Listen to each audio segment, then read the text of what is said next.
Всем привет, дорогие друзья! Сегодня в рамках нашего проекта «Мы вам покажем» мы вновь будем творить. И творить мы будем сегодня очень интересные, милые, а самое главное полезные вещи. Это вот такие корзинки.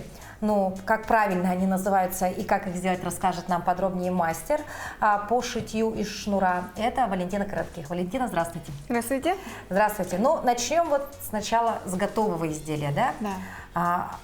Вообще, что это, как это называется, да, допустим, и из чего сделано? Хорошо. Эта корзинка, она сшита на бытовой швейной машинке из вот такого материала, называется шнур для шитья. И что бы я хотела сказать, да, он бывает двух видов, есть две разновидности. Шнур плетеный, у него сердечник хлопковый, видите, он выдвигается. Вот посмотрите внимательно, вот. И есть еще шнур вязаный, у него уже получается сердечник искусственный. Искусственный материал. Из чего там сделан? Полиэфир. Ну, то есть будет понятно. Да, да. Это натуральное? Это натуральное. Да. То есть если мы делаем что-то для себя любимого, для своих близких, для детей, да, то лучше использовать натуральный материал, да? Ну, если в детскую комнату, например, да, вот как и этот зайка, допустим, то, наверное, лучше выбрать натуральный материал, так как здесь все хлопковое. И вязаный шнур, он хорош тем, что он очень хорошо держит форму, он хорош для больших, для объемных работ. То есть корзины для белья, допустим, да? И так далее. Ну вот поговорим про изготовление этой корзинки. Дорогие друзья, кто, возможно, видит впервые подобное изделие, обратите внимание, здесь все сделано по определенной системе, по кругу, да? Да, все верно. Вот расскажите, с сердцевинки начинается? Начинаем с сердцевинки и все сшиваем с помощью строчки зигзаг. Получается, и потом... вот эта вот ракушка у нас накручивается, сшивается, и потом уже формируем стенки, переходим. То есть здесь ничего не режем, вот как взяли? Да, взяли шнур за один конец и все по кругу. Работаем, все по кругу. Конечно, можете менять палитру, цвет и так далее, добавляете, но там уже сшиваете один шнур к другому.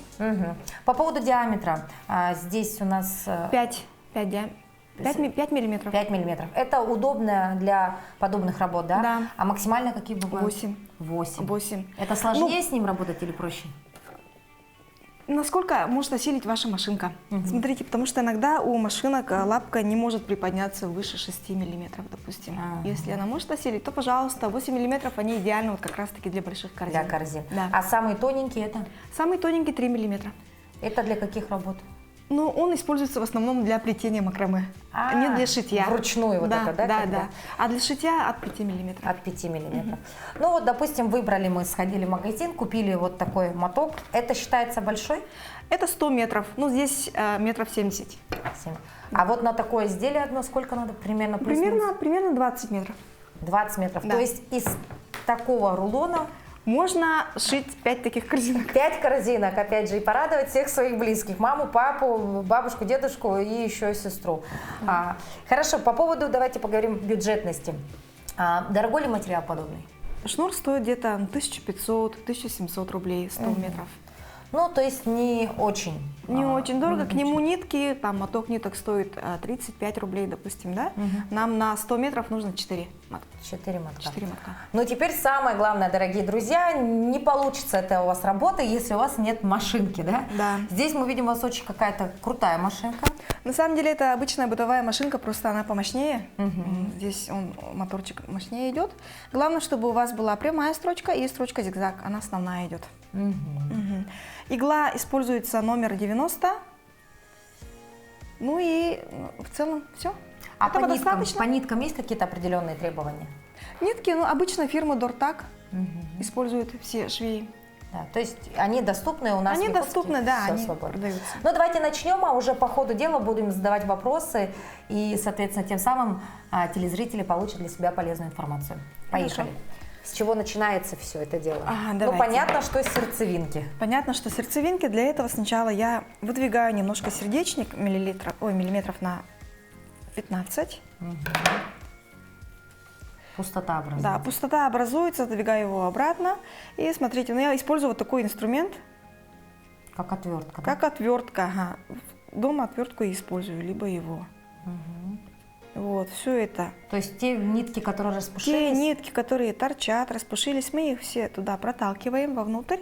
И смотрите, уже ничего не топорщится. Сначала ставим на режим прямой строчке. Формируем вот такую улиточку. И вот эту улитку уже сшиваем. Мгм.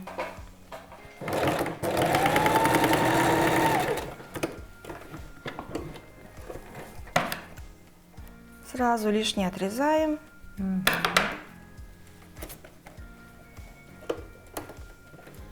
То есть для начала мы должны скрепить, да? Да, сначала скрепляем сердцевину крест-накрест. Достаточно, ну, пройтись 2-3 раза. Мгм. Ну, давайте еще раз, чтобы у нас сердцевина была прочной. А насколько важно вот очень плотно затягивать шнур по кругу или нет? Ну, если вы хотите, чтобы изделие было жестким, тогда да. Здесь уже регулируете натяжение на машинке самой. Я ставлю натяжение на 5. Это довольно-таки сильное натяжение. Так, теперь уже меняем. Вот у нас улитка образовалась. Меняем уже тип строчки на зигзаг. Ставлю на максимальное значение зигзаг, чтобы у нас захватывало шнур с обеих сторон. И дальше уже По накатанной. да, по накатанной шьем нашу улиточку. Вот таким образом улиточка набирает обороты, увеличивается. Вы знаете, вот это кажется, что буквально это 5 минут, и у нас уже основание будет готово, потому что, ну, по кругу шьешь и шьешь, Да, машинка да. все делает быстренько, четко, ясно и Да, понятно. главное подпадать, чтобы обе стороны захватывала шнура. Вот видите, да, вот эту прорезь? Эта прорезь, вот как раз под ней должна находиться вот эта граница между ними. Мгм.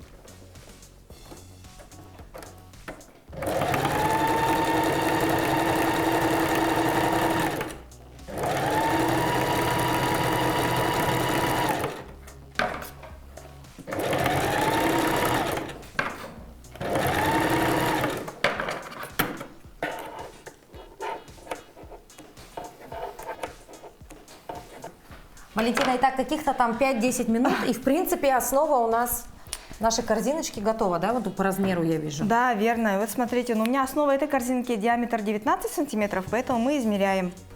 Сколько у нас здесь получилось. Ой, так. У нас здесь 18 сантиметров. Нужно еще немножко прошить. Обратите внимание на то, что Валентина практически не напрягается, да, вот придерживает шнур чуть-чуть и прокручивает нашу основу. И в принципе дело идет как будто бы само собой, да? Да. То есть напряжения никакого здесь нет, да? особо? Все верно. Есть один секрет еще. На многих машинках нет таких столиков, поэтому можно подложить, чтобы уровень был одинаковый, чтобы у нас дно не прогибалось. Книги, например. Да. Так, давайте еще раз измерим. Ну, почти 19 сантиметров. Вот. Здесь у нас точка получается 19 сантиметров. Нам ее нужно будет как-нибудь отметить. Я это делаю с помощью нитки другого цвета. Мгм. То есть отсюда пойдет отчет. Да, отсюда пойдет отсчет, и на нем же мы и завершим наше изделие.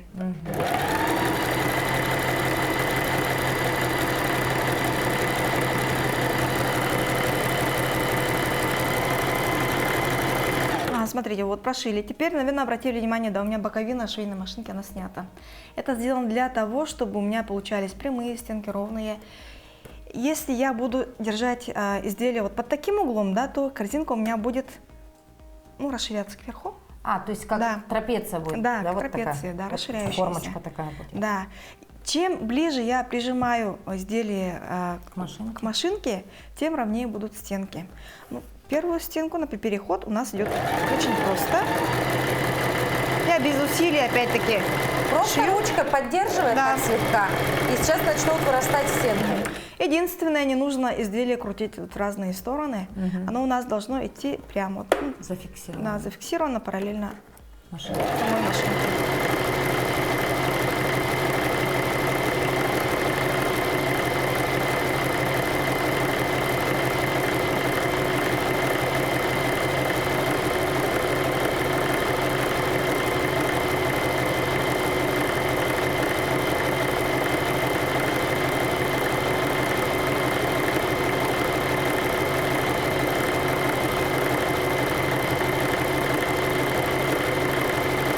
Так, первый оборот до нашей метки мы прошили. Вот он. Да, вот он. Стеночки Ну и теперь пошли. смотрите, если мы хотим, чтобы у нас была трапеция, то мы можем шить дальше, не прерываясь. Если же мы хотим, чтобы стенки у нас были прямые, Вот вертикальные, то, да? да. Ой, такие? давайте такой возьму. Смотрите, есть такой лайфхак. Я беру и очерчиваю, вминаю, получается. То есть продавливаете? Да, продавливаю. Таким образом формирую границы. А то есть вы стенок. продавили, тем самым она не пойдет теперь в разные стороны, она пойдет только вверх. Нет, мне правильно? будет просто легче так прошивать. Ага. Легче будет формировать прямые стенки. И идем дальше. Здесь уже, смотрите, нам нужно будет чуточку, как бы корзинку накренить. Нужно, чтобы у нас вот эта вот стенка, она лежала прямо. Нам нужно, чтобы между дном и вот этой стенкой образовался угол 90 градусов. Тогда у нас будут прямые стенки.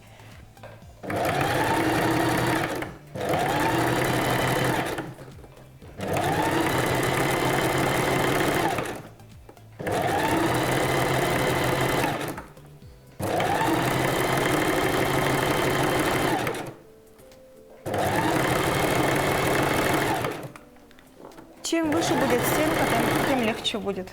А, то есть это только в начале так сложно? Да, это нужно только в немножко начале. приложить усилия, Да, да. А потом просто все как по маслу, да? А потом, да, как стенка станет выше, ее уже можно без напряжения держать корзинку таким образом. То есть пока нам нужно выправить да, направление, поэтому нужно немножко...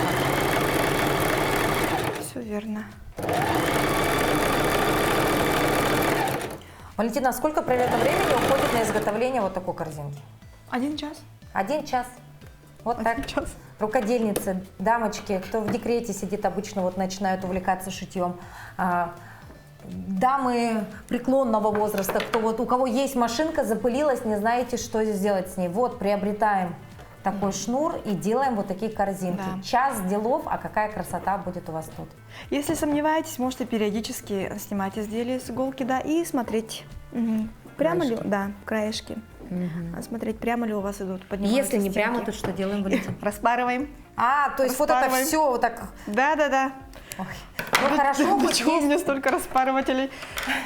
Да хорошо, хоть есть возможность исправить это дело, Да, потому конечно. что обидно было бы, если бы сидишь тут час, а в итоге стенки все кривые. Но это, наверное, вот подобные стенки придут только с опытом, да, вот так прям идеально.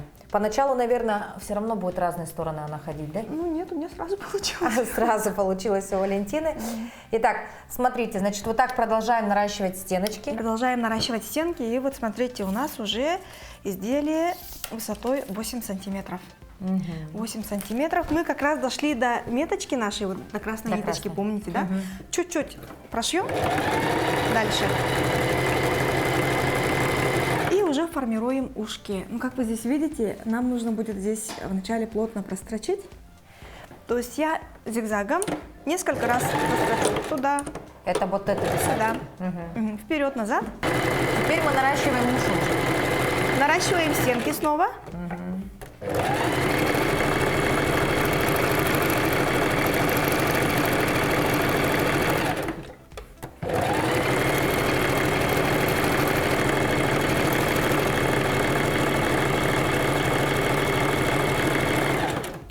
Здесь можем остановиться, не доходя до ушка, потому что нам нужно будет уже его, вот эту вот прозрачность, да, убрать.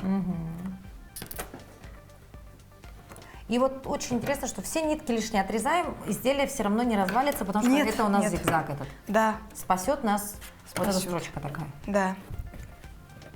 Даже если оно, насколько я могу судить, да, по своему опыту, по опыту своих корзин, даже если у вас там где-то строчка полетела, ничего страшного.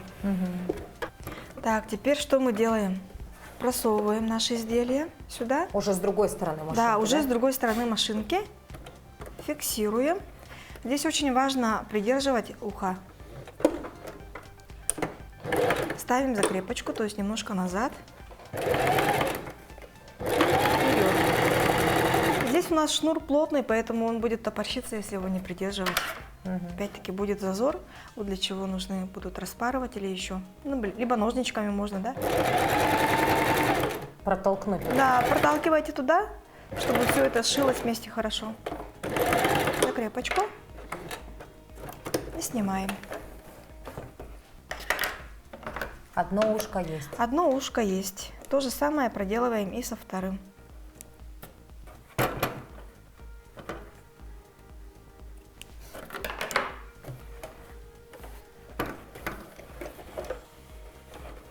Опять-таки с той стороны.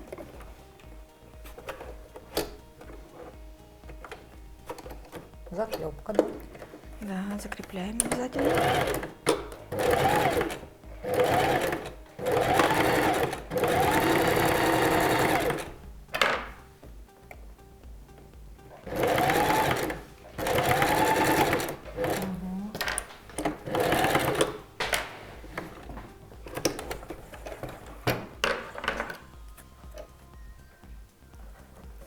Так, ну, какие-то очень у нас худенькие ушки. Надо Худенькие нарастить ушки, их, да? поэтому, да, нужно будет нарастить еще один ряд.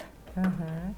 И вот здесь вот, наверное, самая сложная часть будет состоять в этом, чтобы аккуратно прошить вот все вот это вот.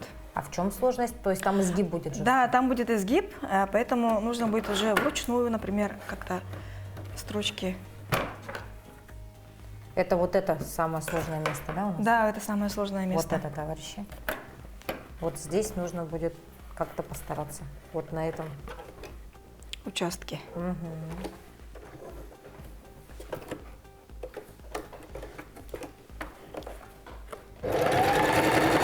Шьем, шьем, шьем. Здесь очень важно уши придерживать правильно, да, чтобы 90 градусов здесь было у нас. А то будет И таким образом. заяц да. смотреть в разные стороны. Да.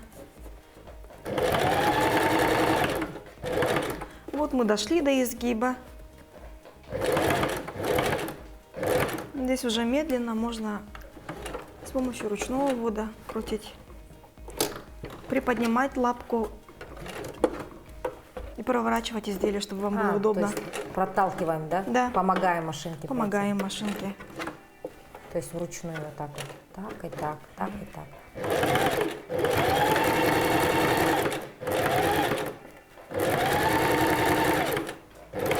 И вот здесь тоже немножко помедленнее. Аккуратнее, да? То есть повороты, да? При работе Повороты. со шнуром очень важны повороты. Да. Изгибы и повороты. А не бойтесь деформировать корзинку. Ну, у вас видимости не будет, поэтому вот я ее сложила, чтобы мне все видно было отсюда то есть сверху. можно загнуть края. Да, конечно.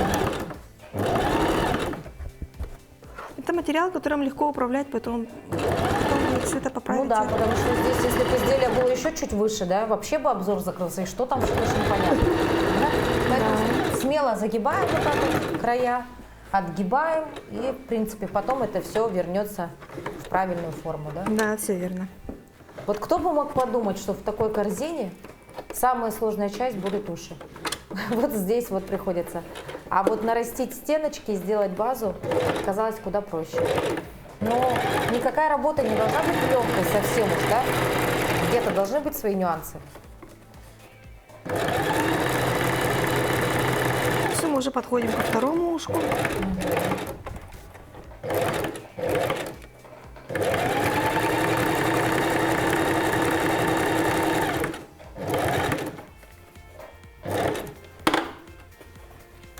Снова выдвигаем сердечник.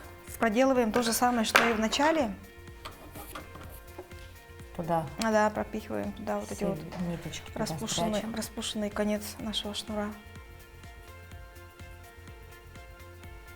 И, собственно, завершаем. Вот к этому моменту Нашу мы сейчас работу. идем. Мгм.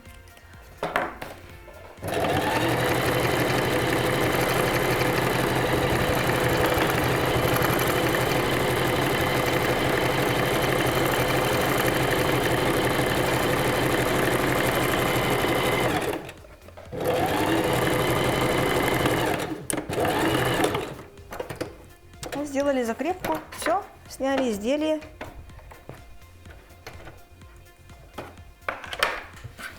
И завершающим получается опять-таки с помощью вот такого распарывателя, например, да, формируем дно, чтобы оно у нас было ровным. Мгм.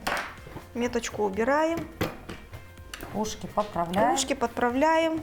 А вот эта милая мордашка. Сейчас посредством мордашку чего будем делать. появляется. Все. Ну, вот.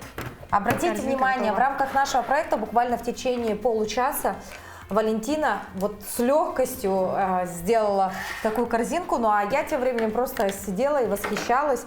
Но я могу вам сказать, что здесь, в принципе, теоретически все не так сложно. Да, А на практике Любой методом желающий. проб и ошибок вы все равно придете к такому результату, потому что ну, здесь ошибиться очень сложно, да? Если соблюдать все настройки в машине, да, и вот советы, которые дала вам Валентина. ну для начала я бы рекомендовала попробовать трапецию. Вот такой, да, Да. форму?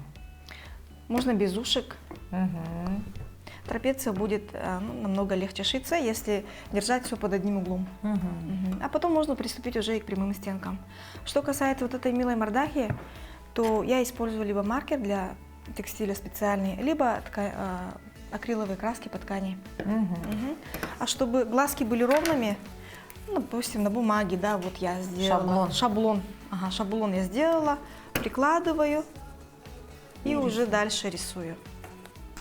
Валентина, ну, в принципе, мы все наглядно изучили, посмотрели. Кажется, как будто бы не так сложно, но в любом случае юные мастерицы или, допустим, те, кто сталкивается с этим впервые, столкнутся с некими проблемами, либо с какими-то, возможно, моментами, которые у них не будут получаться. Вот на что нужно обязательно обращать внимание?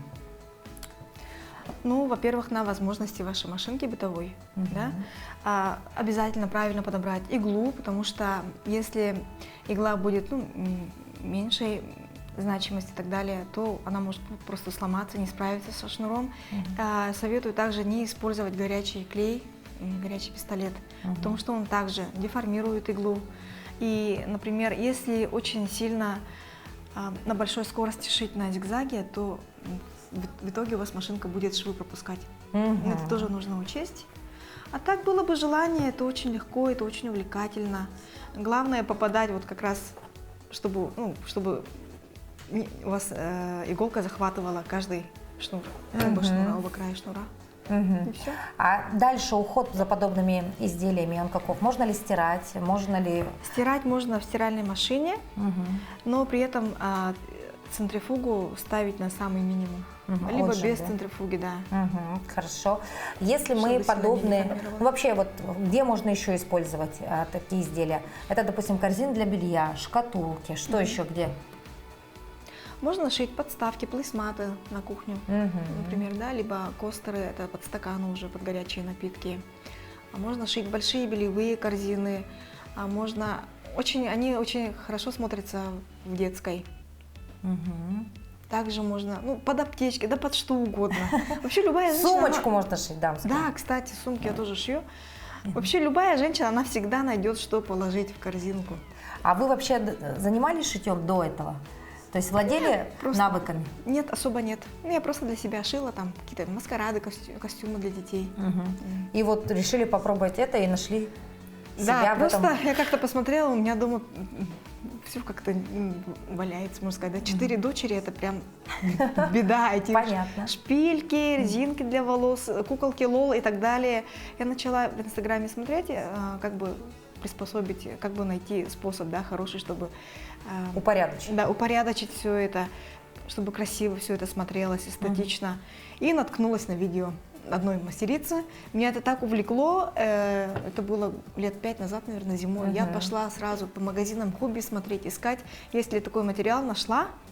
И стали сразу, да, сразу же шила. И теперь дома у вас все лежит по боксам, все по корзиночкам, все по сумочкам, все ровно. Ну, пока они, если они не вне картинок, то да.